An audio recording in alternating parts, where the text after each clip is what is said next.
बच्चों, कैसे हैं आप। आज मैं आपके साथ डिस्कस करूंगी क्लास 12th हिंदी का चैप्टर श्रम विभाजन और जाति प्रथा। इसके लेखक हैं श्री भीमराव अंबेडकर।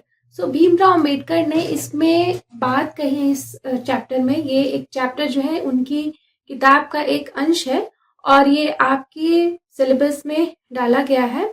तो आप इस पे विचार करिए कि श्रम विभाजन और जाति प्रथा जो है हम पहले के समय में या पहले के ज़माने में इसको प्रैक्टिस बहुत ज़्यादा किया जाता था, उसके बारे में इन्होंने लिखा है। उस समय के हिसाब से जब भारत में ये स्थिति थी कि श्रम विभाजन और जाति प्रथा जो है थी, तो उनके क्या विचार थे, उस वक्त क्या स्थिति थी, इस जो है चैप्टर के माध्यम से हम समझने की कोशिश करते हैं। तो जल्दी से हम चैप्टर स्टार्ट करते हैं। तो वो लिखते हैं कि यह विडंबना मतलब बहुत दुख की बात है, मतलब अजीब सी बात है। ठीक है, यह विडंबना की ही बात है कि इस युग में भी जातिवाद के पोषकों की कमी नहीं है। ठीक है, इसके पोषक कई आधारों पर इसका समर्थन करते हैं। कई लोग कहते हैं कि जाति प्रथा जो पहले के समाज में, जो हमारे इंडियन सोसाइटी में जाति प्रथा थी, वो सही है। इसको लोग सही ठहराते हैं। क्या उनका तर्क क्या है कि समर्थन का एक आधार यह कहा जाता है कि आधुनिक सभ्य समाज कार्य कुशलता मतलब वर्क एफिशिएंसी, जो उनकी जो काम करने की, जैसे कोई काम हम पीढ़ी दर पीढ़ी करते हैं तो उसमें जो लोग इन्वॉल्व रहते हैं उनकी कार्य कुशलता बहुत अच्छी हो जाती है। ठीक है, ऐसा उनका कहना था। कार्य कुशलता के लिए श्रम विभाजन को आवश्यक माना है कि कोई अगर पीढ़ियों से एक ही काम को करते आ रहा है, तो कोई बच्चा बचपन से ही अगर कुम्हार का काम कर रहा है, अपने दादा को देख रहा है, अपने परदादा को देख रहा है, अपने पिताजी को देख रहा है, और उसको ये है कि यही काम मैं भी करूंगा आगे चल के कुम्हार वाला, तो वो शुरू से ही सीख रहा है। तो उसके अंदर जितनी एफिशिएंसी आ जाएगी, जितनी उसके काम की क्वालिटी इंप्रूव होगी, क्योंकि वो बचपन से कर रहा है। तो ये कहना था कि उससे क्या है, कार्य कुशलता बढ़ती है अगर हम पीढ़ी दर पीढ़ी एक ही काम को फॉलो करते हैं तो। और क्योंकि जाति प्रथा भी श्रम विभाजन का ही दूसरा रूप है, इसलिए इसमें कोई बुराई भी नहीं है। तो उन्होंने कहा कि इस तरह से काम की एफिशिएंसी बढ़ती है और इसी वजह से जो जैसा काम करता है उसको उसी जाति में बांट दिया जाता है, तो कोई दिक्कत नहीं है इसमें। लोग ऐसा तर्क देते हैं। इस तर्क के संबंध में पहली बात तो यही आपत्तिजनक मतलब जिसपे कि हम ऑब्जेक्शन कर सके कि जाति प्रथा श्रम विभाजन के साथ साथ श्रमिक विभाजन का भी रूप लिए हुए। न केवल श्रम विभाजन है कि हम ये काम करेंगे, आप ये काम करें, लेकिन वो इंसान को भी बांट देती है। यहाँ पे श्रमिक कौन होता है? इंसान। केवल काम को बांटना तो चलो एक बार हम समझ लेते हैं कि हम ये काम कर रहे हैं, ये काम कर रहे हैं, लेकिन अब काम को आपने मेरे मनुष्य होने के ऊपर इतना हावी कर दिया है कि मेरा इंसान होना जो है उतना ज्यादा इम्पोर्टेंस नहीं है, बल्कि मैं अपने काम से ही जो है मेरी पहचान हो कि मैं इंसान बाद में हूँ, मैं पहले कुम्हार हूँ, मैं पहले नाविक हूँ, मैं पहले लोहार हूँ, या मैं पहले पंडित हूँ। इस तरीके से मतलब श्रमिक को भी बांट दिया, इंसानों में डिवीजन कर दिया है काम ने, तो वो चीज गलत है। ठीक है, तो के साथ साथ श्रमिक विभाजन का भी रूप लिए हुए, इसका ये मतलब है। और ये इंपॉर्टेंट लाइन है, ये आपको कई बार समीक्षा करने के लिए भी एग्जाम में आ सकता है। श्रम विभाजन निश्चय ही सभ्य समाज की आवश्यकता है। ठीक है, हम चाहते हैं कि हर एक आदमी हर काम नहीं कर सकता, तो श्रम का डिवीजन ऑफ लेबर होना चाहिए। ठीक है, लेकिन परंतु किसी भी सभ्य समाज में श्रम विभाजन की व्यवस्था श्रमिकों का विभिन्न वर्गों में अस्वाभाविक विभाजन नहीं करती। डिवीजन ऑफ लेबर होना चाहिए, लेकिन अब आप अगर थोपोगे कि ये काम आप ही करोगे, ठीक है, ये चीज गलत है। तो भारत की जाति प्रथा की एक और विशेषता यह है कि यह श्रमिकों का अस्वाभाविक विभाजन ही नहीं करती, बल्कि विभाजित विभिन्न वर्गों को एक दूसरे की अपेक्षा ऊंच नीच भी करार देती है। ऐसा नहीं है कि केवल चलो ठीक है, एक बार को हम मान लेते हैं कि काम के आधार पे आपने जाति भी बना दी, लेकिन डिवाइड तो कर दिया आपने कि आप कुम्हार हो, आप लोहार हो, आप नाविक हो, आप पंडित हो, आप क्षत्रिय हो, ऐसे करके आपने डिवाइड तो कर दिया। लेकिन डिवीजन का जो सबसे बुरी बात है उसमें यह है कि एक जाति को दूसरे से श्रेष्ठ बताया। ठीक है, कि हम पंडित हैं तो हम सबसे ज्यादा श्रेष्ठ हैं, या हम जो है राजपूत हैं तो हमसे ज्यादा श्रेष्ठ हैं, या आप जो है कुम्हार हैं तो आप नीचे हैं, आप धोबी हैं तो नीचे हैं, इस तरीके से भी कर दिए। ठीक है, न केवल डिवीजन ऑफ लेबर किया बल्कि उनमें रैंकिंग भी कर दी कि कोई ऊंचा है कौन नीचा है। तो ये तो बहुत ही ज्यादा गलत हो गया, जो कि विश्व के किसी भी समाज में नहीं पाया जाता, ये कहीं पे भी नहीं पाया जाता है, जो इंडिया में ये चीज थी। जाति प्रथा को यदि श्रम विभाजन मान लिया जाए, चलो एक पल को हम मान लेते हैं कि जाति प्रथा जो श्रम विभाजन का रूप है, तो यह स्वाभाविक विभाजन नहीं है। स्वाभाविक मतलब जो नेचुरल, यहाँ पे स्वाभाविक का मतलब नेचुरल, नेचुरल जो मतलब जो अपने आप से होता है, स्वतः होता है, नहीं, ये थोपा गया है। तो यह स्वाभाविक विभाजन नहीं है, क्योंकि यह मनुष्य की रुचि पर आधारित नहीं है। अगर कोई कुम्हार का लड़का है, उसकी रुचि है कि वो जो है डॉक्टर बने, ठीक है, उसकी उसकी रुचि है कि वो मरीजों का इलाज करे, उसका मन है कि वो लोगों के इस तरीके से जो है इलाज करके सेवा करे, तो उसके ऊपर अगर थोपा जाए कि नहीं कि तुम कुम्हार के बेटे हो तो तुमको कुम्हार ही बनना है, ये तो गलत है। तो इसलिए कुशल व्यक्ति या सक्षम श्रमिक समाज का निर्माण करने के लिए यह आवश्यक है कि हम व्यक्तियों की क्षमता इस सीमा तक विकसित करें जिससे वह अपना पेशा या कार्य का चुनाव स्वयं करे। तो हम सबको सिखाएं, लेकिन वो जो काम करना चाहता है अपनी रुचि के हिसाब से खुद चुन सके, ना कि क्योंकि उसके बाप दादा या उसके पिताजी या उसके पुरखे ये काम करते थे इसलिए उसको भी यही काम करना पड़ेगा, ये थोपा ना जाए, वो अपनी रुचि से चुन ले। लेकिन हमारे समाज में ऐसी व्यवस्था बहुत दिनों तक नहीं रह पाई, इसलिए क्योंकि उस वक्त लोग ये काम जो है थोपते थे, क्योंकि तुम्हारे बाप दादा ने यही काम किया तो तुमको ये करना ही पड़ेगा, ऐसा था। तो ये चीज बहुत ही गलत थी जाति प्रथा की। देन इस सिद्धांत के विपरीत जाति प्रथा का दूषित सिद्धांत यह है कि इससे मनुष्य के प्रशिक्षण अथवा उसकी निजी क्षमता का विचार किए बिना दूसरे ही दृष्टिकोण जैसे माता पिता के सामाजिक स्तर के अनुसार पहले से ही अर्थात गर्भधारण के समय से ही मनुष्य का पेशा निर्धारित कर दिया जाता था। तो ये गलत चीज थी, जाति प्रथा का ये सबसे बड़ा जो है लूप होल या कह सकते हो फ्लॉ था। जाति प्रथा पेशे का दोषपूर्ण पूर्व निर्धारण ही नहीं करती बल्कि मनुष्य को जीवन भर के लिए एक पेशे में बांध भी देती है। अब जीवन भर के लिए एक पेशे में बंधे रहना ये भी तो ठीक नहीं है ना। जैसे आज मेरा मन है कि आज मैं टीचिंग कर रही हूँ तो टीचिंग कर रही हूँ, लेकिन 1-2 साल बाद मुझे ऐसा लगेगा कि नहीं मुझे बिजनेस करना चाहिए तो मैं बिजनेस में चली जाऊंगी, या मुझे 1-2 साल बाद और कुछ लगा कि मुझे जो है कुम्हार वाला काम करना चाहिए तो मैं मतलब मेरा लाइफ जो है लंबा है, और इस लाइफ में जैसे जैसे मैं इवॉल्व करूंगी, जैसे जैसे मैं सीखूंगी, या मुझे कल को मन किया कि मुझे डांस करना चाहिए, मुझे डांसर बनना चाहिए, तो मेरे पास ऐसी स्वतंत्रता होनी चाहिए कि मैं अपना पेशा चुन सकूं, पहली बात। दूसरी बात कि जैसे जैसे मेरी लाइफ बढ़े उस पेशे में भी अगर मैं कुछ बदलाव करना चाहती हूँ तो उस बदलाव करने के लिए भी मैं स्वतंत्र हूँ।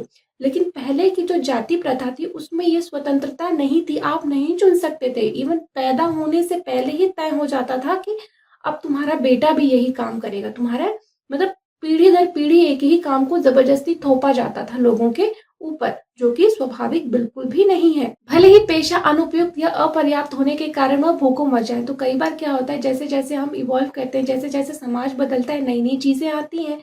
जैसे अब एक एग्जाम्पल बताऊं तो जैसे अब कुम्हार का काम बहुत कम हो गया है, क्योंकि लोग जो है अब मिट्टी के बर्तन नहीं इस्तेमाल करते हैं, अब घरों में पानी बहुत कम लोग पीते हैं।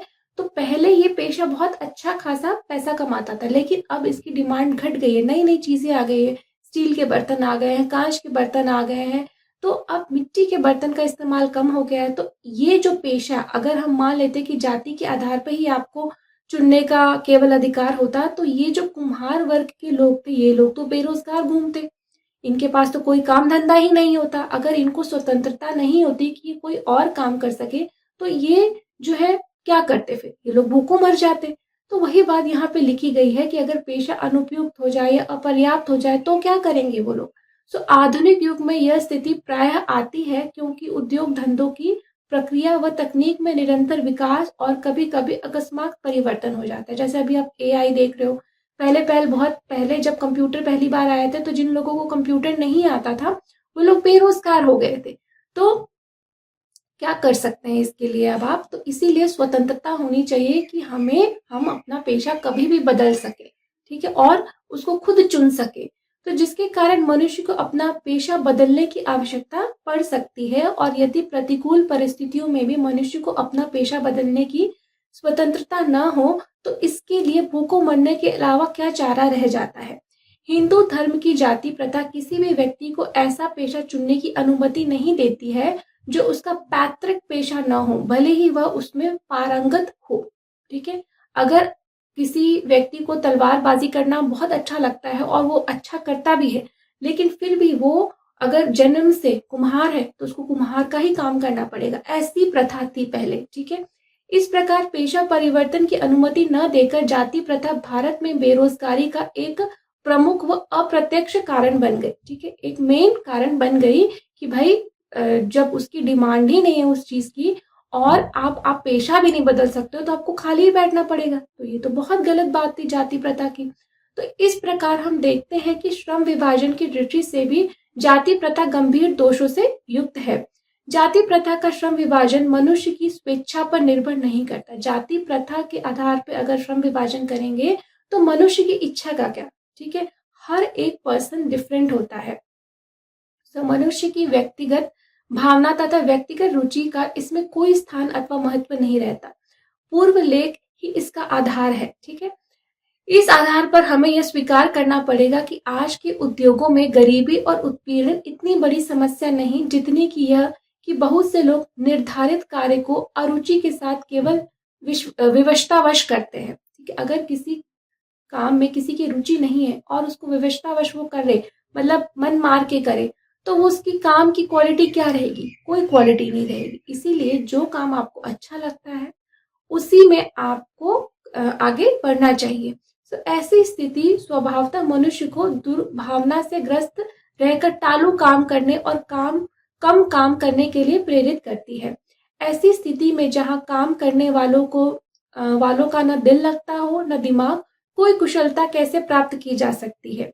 अतः निर्विवाद मतलब जिसमें कोई भी संशय ना हो, कोई भी किसी को डाउट ना हो, अतः यह निर्विवाद रूप से सिद्ध हो जाता है कि आर्थिक पहलू से भी जाति प्रथा हानिकारक प्रथा है। आर्थिक दृष्टिकोण से भी, देश की प्रगति के आर्थिक दृष्टिकोण से भी जाति प्रथा एक गलत चीज है, क्योंकि यह मनुष्य की स्वाभाविक प्रेरणा, रुचि व आत्मशक्ति मतलब नेचुरल जो उसका रुझान है उसको चूज करने का हक नहीं देती है। सो प्रेरणा, रुचि व आत्मशक्ति को दबाकर उसे अस्वाभाविक नियमों में जकड़कर निष्क्रिय बना देते हैं। निष्क्रिय मतलब जो काम न कर पाए। ठीक है, तो अब जो अम्बेडकर जी हैं वो क्या कहते हैं, मेरी कल्पना का आदर्श समाज। तो ये तो उन्होंने जाति प्रथा के अंदर क्या क्या कमियां हैं आर्थिक दृष्टिकोण से, सामाजिक दृष्टिकोण से, व्यक्तिगत दृष्टिकोण से, ये उन्होंने अभी डिस्कस किया। लेकिन वो केवल प्रॉब्लम को नहीं डिस्कस करते थे, उसका एक सोल्यूशन भी देते थे। तो उसके लिए उन्होंने लिखा मेरी कल्पना का आदर्श समाज। वो कैसा सोचते थे, समाज में क्या हो, अगर जाति प्रथा ना हो तो क्या हो, कैसा हो। तो जाति प्रथा के खेदजनक मतलब बिल्कुल दुख भरे, ठीक है, जाति प्रथा के खेदजनक परिणामों की नीरस कथा को सुनते सुनाते आप में से कुछ लोग निश्चय ही ऊब गए होंगे कि अरे यार ये तो सिर्फ बुराई बुराई किए जा रहे हैं, अब इसका सोल्यूशन भी तो कुछ देना चाहिए ना। तो यह अस्वाभाविक भी नहीं है। तो वो ये मानते हैं कि ये होता है सबके साथ कि हमेशा बुराई सुनते सुनते आदमी पक जाता है। तो अतः मैं समस्या के रचनात्मक पहलू को लेता हूं। मेरे द्वारा जाति प्रथा की आलोचना सुनकर आप लोग मुझसे यह प्रश्न पूछना चाहेंगे कि यदि मैं जातियों के विरुद्ध हूं तो मेरी दृष्टि में आदर्श समाज क्या है। ठीक है, यदि ऐसा पूछेंगे तो मेरा उत्तर होगा कि मेरा आदर्श समाज स्वतंत्रता, समता, भ्रातृता पर आधारित होगा। ठीक है, क्या यह ठीक नहीं है? भ्रातृता अर्थात भाईचारा में किसी को क्या आपत्ति हो सकती है? भाईचारा मतलब आपस में मिलजुल के रहने की चीज है ये। ठीक है, किसी भी आदर्श समाज में इतनी गतिशीलता होनी चाहिए। इतनी गतिशीलता का मतलब कि चेंज, एडेप्टेबिलिटी। गतिशीलता मतलब एडेप्टेबिलिटी, मतलब हमेशा नई नई चीजों को स्वीकार करे और उसमें बदलाव, मतलब कुछ स्टैटिक ना हो। जैसे मैंने कह दिया मेरी सोच का आदर्श समाज, तो जो मैंने कहा ठीक वहीं पे आपने, वो उस समय काल के लिए तो वो आदर्श था, लेकिन हमेशा के लिए वैसे ही बने रहना वो भी ठीक नहीं है। गतिशीलता मतलब एक आदर्श बना लो लेकिन उसमें भी फ्लेक्सिबिलिटी रखो कि समय और परिस्थिति के हिसाब से उसमें थोड़े बदलाव आए। ठीक है, जैसे जैसे न्यू टेक्नोलॉजीज आ रही है तो हम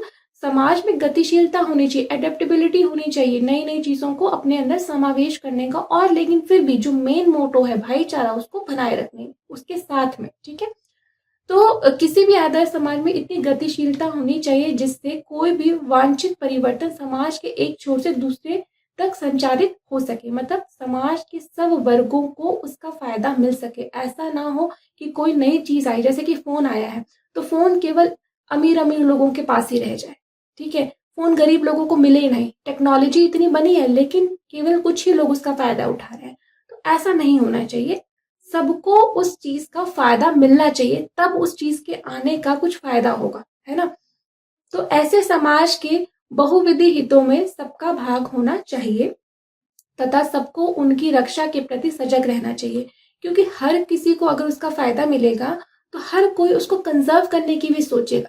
जब मेरा किसी चीज से कोई मतलब ही नहीं है, मेरे को कोई चीज फायदा ही नहीं दे रही है, तो अगर वो चीज खराब हो रही है तो मैं उसको प्रोटेक्ट करने क्यों जाऊंगी, क्योंकि मुझे तो उससे कोई फायदा ही नहीं मिला अभी तक। मैं उसका महत्व क्यों समझूंगी, क्योंकि उसने मुझे कभी कोई फायदा ही नहीं दिया है।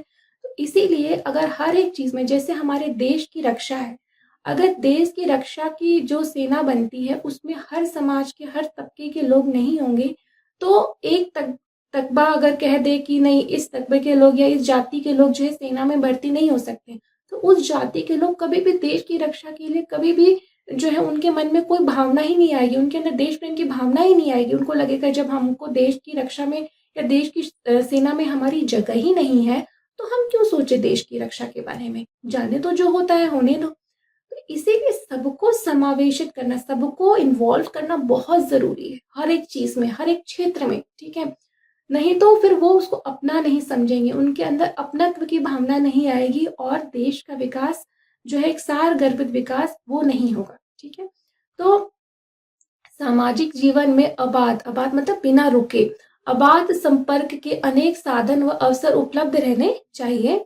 यानी हमें एक दूसरे से मिलने जुलने इंटरैक्ट करने के बहुत सारे, बिना रुके बिना किसी बाधा के जो है हम किसी से भी बात कर सके, किसी से मिल जुल सके। जैसे पहले जाति प्रथा थी तो लोग एक दूसरे से मिल नहीं सकते थे, हाथ नहीं मिला सकते थे, एक गिलास में पानी नहीं पी सकते थे, एक दूसरे के साथ एक जो है बेड पे बैठ नहीं सकते थे, मतलब बहुत सारी रोक टोक थी, ठीक है।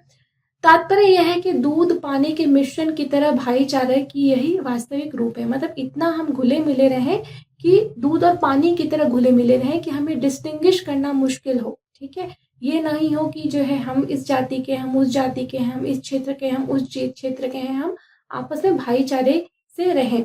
और इसी का नाम लोकतंत्र है, क्योंकि लोकतंत्र केवल शासन की एक पद्धति ही नहीं, लोकतंत्र मूलतः सामूहिक दिनचर्या की एक रीति तथा समाज में सम्मिलित अनुभवों के आदान प्रदान का नाम है। लोकतंत्र मतलब जहाँ लोगों का तंत्र हो, लोग जो है आपस में एक दूसरे को मतलब समझे बूझे और नीतियां बनाए एक दूसरे के फायदे के लिए, एक दूसरे को अपलिफ्ट करें, तो उसको हम कहते हैं लोकतंत्र। लोकतंत्र का मतलब ये नहीं है कि एक शासन की पद्धति है जिसमें एक जो है प्राइम मिनिस्टर होगा और बाकी सब जनता होगी और वो उसके ऑर्डर्स को फॉलो करेंगे। लोकतंत्र एक जीवन की जीने की मतलब तरीका है जिसमें हर एक आदमी के विचारों को महत्व दिया जाता है, इसको हम लोकतंत्र कहते हैं। तो इसमें यह आवश्यक है कि अपने साथियों के प्रति श्रद्धा व सम्मान का भाव हो। हम किसी की जो है बात को महत्व तभी देंगे या किसी की बात को हम सुनेंगे भी तभी जब हम उसके प्रति श्रद्धा का भाव रखें, उसके प्रति दूषित भावना रखेंगे, अरे ये तो इस जाति का है, अरे ये तो मतलब निचली जाति का है। जब हमारा मन पहले से ही हीन भावना से ग्रसित होगा उस आदमी की जाति के लिए, तो हम उसके विचारों को कैसे महत्व देंगे। हम जैसे अगर हम लड़कियों की भी बात करें तो अगर हम कोई लड़की अगर कोई कुछ बोल रही है तो हम पहले ही से सोच लें कि अरे ये तो लड़की है, इसकी बात को कौन सुने। तो हम उसकी बात सुने बिना ही पहले से ही पूर्वाग्रह है कि क्योंकि ये लड़की है तो इसकी बात हमको नहीं सुनना है। तो इस तरह की जो है अगर आपके मन में किसी के प्रति रिस्पेक्ट नहीं है तो वो कितनी भी अच्छी और सही बात करेगा तो आपको वो बात सही नहीं लगेगी या समझ नहीं आएगी या आप उसको भाव ही नहीं देंगे, ठीक है। तो इसी प्रकार स्वतंत्रता पर भी क्या कोई आपत्ति हो सकती है। गमनागमन की स्वाधीनता, जीवन तथा शारीरिक सुरक्षा की स्वाधीनता के अर्थों में शायद ही कोई स्वतंत्रता का विरोध करे, ठीक है। आने जाने उठने बैठने की स्वतंत्रता तो होनी ही चाहिए। इसी प्रकार संपत्ति के अधिकार, जीविकोपार्जन के लिए आवश्यक औजार व सामग्री रखने के अधिकार, जिससे शरीर को स्वस्थ रखा जा सके के अर्थ में भी स्वतंत्रता पर कोई आपत्ति नहीं हो सकती। ये सब जो बेसिक नीड्स हैं लाइफ की, उसके उसके ऊपर सबका अधिकार एक जैसा होना चाहिए। मतलब कोई भी उसको यूज कर सके, ऐसा ना हो कि वो हमारे लिए नहीं है। स्वतंत्रता होनी चाहिए कि हम किसी भी चीज को अपनी हैसियत के हिसाब से अपने पैसे खर्च करके खरीद सके, पहन सके, ठीक है। पहले के जमाने में जातिगत स्वतंत्रता नहीं थी। कई लोगों को जैसे नए कपड़े, उनके पास पैसे थे लेकिन वो नए कपड़े नहीं पहन सकते थे, उस तरह के जूते नहीं पहन सकते थे, उस तरह की टोपी नहीं पहन सकते थे। क्यों? क्योंकि वो किसी खास वर्ग के लिए ही था। अगर वो उस तरह की टोपी पहन लेंगे तो उनको मारा पीटा जाता था। तो ये स्वतंत्रता होनी चाहिए ना। तो यही बात लेखक लिख रहे हैं कि तो फिर मनुष्य की शक्ति के समक्ष एवं प्रभावशाली प्रयोगों की भी स्वतंत्रता क्यों ना प्रदान की जाए, ठीक है। तो अपने आप को एक्सप्रेस करने का, अपने आप को जो अपनी लाइफ को लीड करने का, अपनी जिंदगी को जीने का अधिकार सबके पास समान रूप से होना चाहिए, न कि जाति के आधार पे। तो जाति प्रथा के पोषक जीवन, शारीरिक सुरक्षा तथा संपत्ति के अधिकार की स्वतंत्रता को तो स्वीकार कर लेंगे, परंतु मनुष्य के समक्ष एवं प्रभावशाली प्रयोग की स्वतंत्रता देने के लिए जल्दी तैयार नहीं होंगे, ठीक है। इसका क्या मतलब है?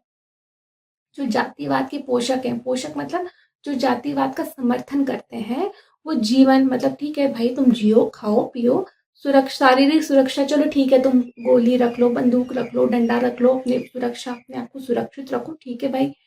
तथा संपत्ति के अधिकार, ठीक है भाई, तुम्हारी जमीन है, तुम्हारा घर है, मकान है, तुम्हारे नाम है, ठीक है, उसके लिए भी मान लेंगे, ठीक है। परंतु मनुष्य के समक्ष एवं प्रभावशाली प्रयोग की स्वतंत्रता देने के लिए जल्दी तैयार नहीं होंगे, क्योंकि इस प्रकार की स्वतंत्रता का अर्थ होगा अपना व्यवसाय चुनने की स्वतंत्रता किसी को नहीं है, तो उसका अर्थ उसे दास्ता में जकड़ कर रखना होगा। लेकिन मतलब अपने आप को प्रभावशाली प्रयोगों मतलब चेंज करने का, अपने आप को बदलने का, ठीक है। कि मतलब हम कोई भी व्यवसाय चुन सकें, हम कहीं पे भी जो है कोई बात बोल सकें, ठीक है, किसी भी तरीके का कपड़ा जूता ये सब पहन सके। तो ये जल्दी तैयार नहीं होंगे, क्योंकि अगर वो जो पेशा चेंज कर लेगा तो उसके पास पैसा आ जाएगा, पैसा आ जाएगा तो वो मेरा गुलाम नहीं होगा।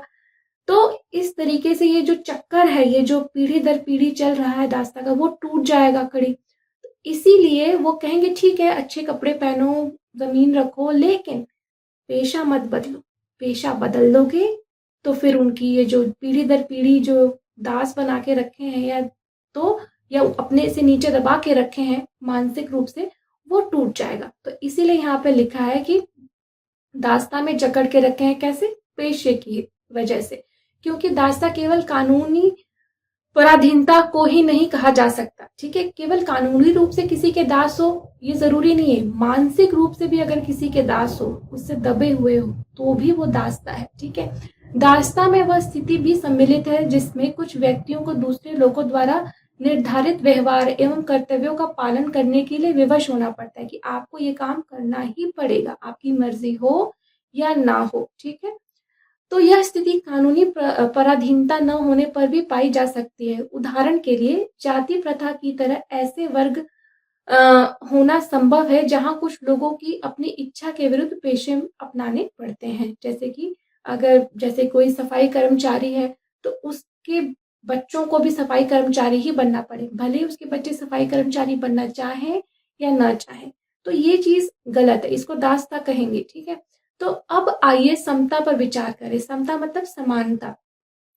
क्या समता पर किसी को भी आपत्ति हो सकती है? फ्रांसीसी क्रांति के नारे में समता शब्द ही विवाद का विषय रहा। फ्रांस की क्रांति हुई थी, उसमें जो समता शब्द है उस पर बहुत विवाद हुआ था। समता के आलोचक यह कह सकते हैं कि सभी मनुष्य बराबर नहीं होते। कहते हैं कि सब मनुष्य बराबर नहीं होते। उनका यह तर्क वजन भी रखता है, लेकिन तथ्य होते हुए भी यह विशेष महत्व नहीं रखता, ठीक है। उनके कहे में वजन भी है कि कोई बहुत पढ़ा लिखा है, ठीक है, बहुत ज्यादा इंटेलेक्चुअल है, और कोई बिल्कुल अनपढ़ है या उतना इंटेलेक्चुअल नहीं है, तो हम कैसे कह सकते हैं कि दोनों मनुष्य समान है? मनुष्य समान नहीं है, कोई आइंस्टीन है, कोई साधारण मनुष्य है।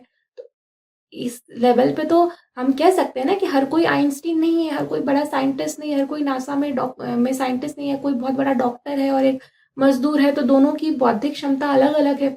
तो कैसे हम कह सकते हैं? लेकिन हम एक इंडिविजुअल और दूसरे इंडिविजुअल को कंपेयर करके ये बोल सकते हैं। लेकिन जब हम पूरे इतने सारे करोड़ों लोगों को देखें, तो जस्ट बिकॉज कि वो बौद्धिक रूप से उतने संपन्न नहीं है, तो हम उनसे किसी चीज का अधिकार छीन लें, ये भी तो ठीक नहीं है। तो लेकिन तथ्य होते हुए भी, तथ्य मतलब ये बात सच होते हुए भी, ठीक है, तथ्य होते हुए भी यह विशेष महत्व नहीं रखती। ये बहुत ज्यादा इंपॉर्टेंट बात नहीं है कि सभी मनुष्य अगर बौद्धिक रूप से सेम नहीं भी है, तो ये कोई बहुत बड़ी बात नहीं है, क्योंकि कोई भी दो मनुष्य सेम हो भी नहीं सकते हैं, ठीक है। क्योंकि शाब्दिक अर्थ में समता असंभव होते हुए भी नियामक सिद्धांत है। नियामक सिद्धांत मतलब एक अच्छा सिद्धांत है, ठीक है। मनुष्यों की क्षमता तीन बातों पर निर्भर करती है। तीन बातों पर निर्भर करती क्षमता, एक है शारीरिक वंश परंपरा। भाई आपके माता पिता से आपको बहुत कुछ शारीरिक आनुवांशिक जो है चीजें मिलती हैं, जैसे कि आपका शरीर की हाइट, आपके स्किन का कलर, आपकी आंख नाक मुंह की बनावट, तो ये आपको वंश परंपरा से मिलती है।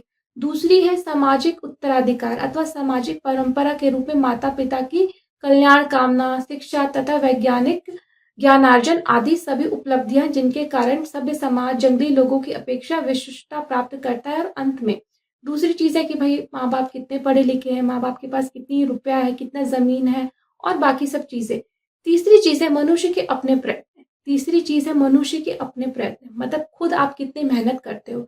आपकी क्लास में भी आपने देखा होगा कितने सारे बच्चे हैं, जो बच्चा ज्यादा मेहनत करता है वो ज्यादा अच्छा करता है, जो बच्चा पढ़ेगा ही नहीं तो वो प्रयत्न नहीं करेगा तो उसके कम मार्क्स आएंगे। तो ये जो तीसरा पॉइंट है ये बहुत इंपॉर्टेंट है। तो इन तीनों दृष्टियों से निस्संदेह मनुष्य समान नहीं होते। आप कह सकते हो कि सारे मनुष्य एक बराबर नहीं होते, किसी के पास बहुत पैसा है, किसी का शरीर बहुत बड़ा है, लंबा चौड़ा है, और कोई बहुत मेहनती है। तो क्या इन विशेषताओं के कारण समाज को भी उनके साथ असमान व्यवहार करना चाहिए? समता विरोध करने वालों के पास इसका क्या जवाब है? क्योंकि मेरे पास कोई खास शारीरिक बनावट नहीं है या मेरे पास बहुत संपत्ति नहीं है, तो क्या लोग मुझसे बदतमीजी करने लगेंगे? क्या इसकी वजह से लोगों की मैं दास बन जाऊं? नहीं ना।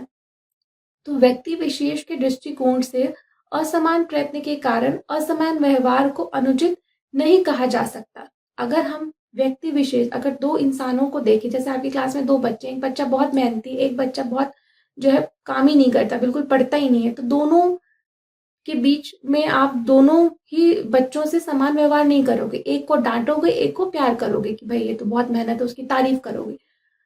लेकिन साथ ही प्रत्येक व्यक्ति को अपनी क्षमता का विकास करने का पूरा प्रोत्साहन देना सर्वथा उचित है। लेकिन समता का अधिकार कहाँ आता है? समता का अधिकार आता है कि हमने दोनों ही बच्चों को अपने आप को ग्रो करने का, अपने आप को डेवलप करने का समान अवसर प्रदान किया, ठीक है। ये चीज होती है समता का अधिकार।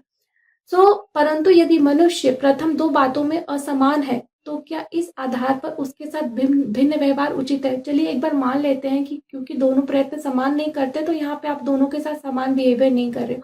लेकिन पहले दो चीजों के ऊपर इंसान का खुद का कोई कंट्रोल नहीं है, हमारा इसमें कोई भी जो है दोष नहीं है, या हमारा कोई भी इस तरह का चीज नहीं, प्रयत्न नहीं है कि हम उसको कंट्रोल कर सकें, इन पहली दो चीजों को। तो हम उसके आधार पे ज्यादातर असमानताएं, प्रयत्न के आधार पर असमानताएं कम होती हैं। बल्कि जो पहले दो पॉइंट्स हैं, आनुवांशिक मतलब रंग रूप देख के या आपकी जायदाद देख के, आपका जो है जाति देख के, उसके ऊपर उसके बेस पे ज्यादा जो है असमानता का व्यवहार किया जाता है। उत्तम व्यवहार के हक की प्रायोगिकता में वे लोग निश्चय ही बाजी मार ले जाएंगे जिन्हें उत्तम कुल, शिक्षा, पारिवारिक ख्याति, प्राकृतिक संपदा तथा व्यवसायिक प्रतिष्ठा का लाभ प्राप्त है। ज्यादातर जो है भेदभाव इन्हीं पहले दो कारणों की वजह से होता है, ठीक है। इस प्रकार पूर्ण सुविधा संपन्नों को ही उत्तम व्यवहार का हकदार माना जाना वास्तव में निष्पक्ष निर्णय नहीं कहा जा सकता, क्योंकि यह सुविधा संपन्नों के पक्ष में निर्णय देना होगा। अतः न्याय का तकाजा यह है कि जहां हम तीसरे प्रयासों की असमानता, जो मनुष्यों के अपने वश की बात है, आधार पर मनुष्य के साथ असमान व्यवहार को उचित ठहराते हैं, वहाँ प्रथम दो आधारों जो मनुष्य के अपने बस की बात नहीं है पर उनके साथ असमान व्यवहार नितांत मतलब बिल्कुल ही अनुचित है और हमें ऐसे व्यक्तियों के साथ यथासंभव समान व्यवहार करना चाहिए। दूसरे शब्दों में समाज की यदि अपने सदस्यों से अधिकतम उपयोगिता प्राप्त करनी है तो यह संभव है जब समाज के सदस्यों को आरंभ से ही समान अवसर एवं समान व्यवहार उपलब्ध कराया जाए। समता का औचित्य यह यहीं पर समाप्त नहीं होता, मतलब औचित्य मतलब उपयोगिता या उसका जो है इम्पोर्टेंस, ठीक है, उसकी इम्पोर्टेंस यहीं समाप्त नहीं होती है, इसका और भी आधार उपलब्ध है। एक राजनीतिक पुरुष का बहुत बड़ी जनसंख्या से पाला पड़ता है। अपनी जनता से व्यवहार करते समय राजनीतिज्ञ के पास न तो इसका इतना समय होता है, न प्रत्येक के विषय में इतनी जानकारी ही होती है जिससे वह सबकी अलग अलग आवश्यकताओं तथा क्षमताओं के आधार पर वांछित व्यवहार अलग अलग कर सके। अब हमने जो कहा कि ठीक है, पहले दोनों चीज़ों के ऊपर अलग अलग व्यवहार नहीं करना चाहिए, लेकिन व्यक्ति विशेष के प्रयत्न अलग अलग हो सकते हैं तो उसके ऊपर आप जो है भेदभाव कर सकते हैं। लेकिन अगर एक जैसे आपके क्षेत्र का बहुत बड़ा नेता है, उसके पास इतना टाइम कहाँ है कि अपने क्षेत्र के हर एक व्यक्ति को जांचे परखे कि कौन सबसे ज़्यादा इंटेलिजेंट है, कौन सबसे ज़्यादा मेहनत करता है। ऐसा वो कर सकता है क्योंकि इतने सारे लोग हैं, करोड़ों लोग हैं उसके क्षेत्र में। तो वो उसके पास क्या ऑप्शन बचता है? उसके पास यही ऑप्शन बचता है कि वो सबके साथ एक जैसा व्यवहार करे, है ना? ठीक है। जैसे आपके टीचर के पास अगर पूरा टाइम नहीं होगा कॉपी चेक करने का, एक ही घंटे में 40 बच्चों की कॉपी चेक करनी है तो वो क्या करेगा? वो जनरल मार्किंग करेगा, सबकी कॉपी को सबको अच्छे ही नंबर देगा, ठीक है। तो यहाँ पे भी उसके पास क्या ऑप्शन बचता है? तो राजनीतिज्ञ के पास न तो इतना समय होता है, न प्रत्येक व्यक्ति के विषय में इतनी जानकारी ही होती है जिससे वह सबकी अलग अलग समस्याओं या आवश्यकताओं के आधार पर उनसे वांछित व्यवहार कर सके। तो वैसे भी आवश्यकताओं और क्षमताओं के आधार पर भिन्न व्यवहार करना कितना भी आवश्यक तथा औचित्यपूर्ण क्यों न हो, मानवता की दृष्टि से समाज के दो वर्गों व श्रेणियों में नहीं बांटा जा सकता। अब मानवता वाली चीज भी तो होती है कि ठीक है वो बहुत तेज है पढ़ने में, वो बहुत कमजोर है और इसकी वजह से क्या मतलब उसको आप ये दृष्टि से बोलोगे, उसको गाली गलौज करोगे, वो भी तो ठीक नहीं है ना। ठीक है, ठीक है, अपनी क्षमता के हिसाब से जो काम कर रहा है वो उसको मिलेगा। तो इसीलिए समानता का अधिकार जो है वो होना ही चाहिए, उसके पास कोई ऑप्शन भी नहीं बचता। अच्छा सभ्य समाज की यही निशानी है कि व्हाटसोएवर हूसोएवर आप उसके साथ समान व्यवहार करिए, ठीक है। तो ऐसी स्थिति में राजनीतिज्ञ को अपने व्यवहार में एक व्यवहार सिद्धांत की आवश्यकता रहती है और यह व्यवहार सिद्धांत यही होता है कि सब मनुष्य के साथ समान व्यवहार किया जाए। राजनीतिज्ञ यह व्यवहार इसलिए नहीं करता कि सब लोग समान होते हैं, बल्कि इसलिए कि वर्गीकरण एवं श्रेणीकरण संभव होता है, ठीक है। तो वर्गीकरण या श्रेणीकरण जो है ये ठीक नहीं है, इसलिए सबके साथ समान व्यवहार करना ही ज्यादा उचित है। तो इस प्रकार समता यद्यपि काल्पनिक जगत की वस्तु है, काल्पनिक जगत मतलब सबके साथ समान व्यवहार हमेशा हर समय हर घड़ी हो, ये नहीं हो सकता, काल्पनिक है ये, मतलब पॉसिबल नहीं है। लेकिन यथासंभव जहां तक हो सके, जितना पॉसिबल हो सके उतना हमें लोगों को सम्मान और एक बराबर जो है भाव देना चाहिए, ठीक है। तो फिर भी राजनीतिज्ञ को सभी परिस्थितियों को दृष्टि में रखते हुए उनके लिए यही मार्ग भी रहता है, क्योंकि यही व्यवहारिक भी है और यही उनके व्यवहार की एकमात्र कसौटी भी है। इसी से उनको भी जांचा परखा जा सकता है कि वो अपने आप को कितना समान व्यवहार, कोई बहुत बड़ा उद्योगपति है तो उसके लिए अलग व्यवहार और एक साधारण इंसान है तो उसके लिए अलग व्यवहार, ये उसकी राजनीति के लिए अच्छा नहीं है। तो ये इसीलिए यहाँ पे लिखा है कि यह बात उसके व्यवहार की एक कसौटी भी है कि वो सबके साथ एक जैसा है। सो आई होप आपने इंजॉय किया होगा ये लेसन को मेरे साथ पढ़ते हुए, और थैंक यू सो मच।